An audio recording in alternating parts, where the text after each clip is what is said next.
আজ সকালবেলায় আমি একটা ভিডিও দিয়েছিলাম যে অন্নপূর্ণা যোজনার পোর্টালে সিটিজেন লগ ইনটা দেখাচ্ছে না এবং তার জন্য নতুন করে অনলাইন অ্যাপ্লাই এবং স্ট্যাটাস চেকও করা যাচ্ছে না। কিন্তু হঠাৎ করে আজ বিকেলবেলায় আমি দেখি যে অন্নপূর্ণা যোজনার যে পুরানো পোর্টালটা ছিল সেটা আবার চালু হয়ে গিয়েছে। এবং আপনি যদি গুগলে অন্নপূর্ণা যোজনা বলে সার্চ করেন তাহলে আপনি দেখতে পাবেন যে এখানে একটা ফ্যামিলি লেভেল ডেটা কালেকশনের আরেকটা এখানে অন্নপূর্ণা যোজনা ওয়েবসাইট দেখাচ্ছে। আর আপনি যদি এই ওয়েবসাইটে অর্থাৎ social security dot WB dot GOV dot in এই ওয়েবসাইটে ক্লিক করেন তাহলে আপনি সেই পুরানো ওয়েবসাইটটা দেখতে পাবেন যেটা লক্ষ্মীর ভাণ্ডার থেকে অন্নপূর্ণা ভাণ্ডারে কনভার্ট করা হয়েছিল। আর যে সোশ্যাল রেজিস্ট্রি ওয়েবসাইটটা আছে সেখান থেকে সিটিজেন লগ ইনের অপশানটা নেই। আর দেখতে পাচ্ছেন যে এই পুরানো ওয়েবসাইটটা আগের মতোই আছে, যেখানে অন্নপূর্ণা যোজনার অফলাইন ফর্মটা ডাউনলোড করা যাচ্ছে।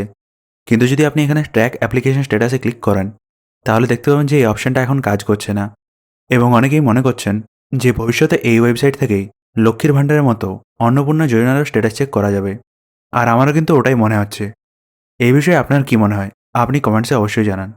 আর যদি পরবর্তীকালে সত্যি সত্যি অন্নপূর্ণা যোজনার স্ট্যাটাস চেক এই ওয়েবসাইট থেকে করা যায় তাহলে কিন্তু আমি আপনাদের জানিয়ে দেবো। তাই আপনি আপনার ফর্ম বন্ধুকে সাবস্ক্রাইব করুন। ভিডিওটি দেখার জন্য ধন্যবাদ।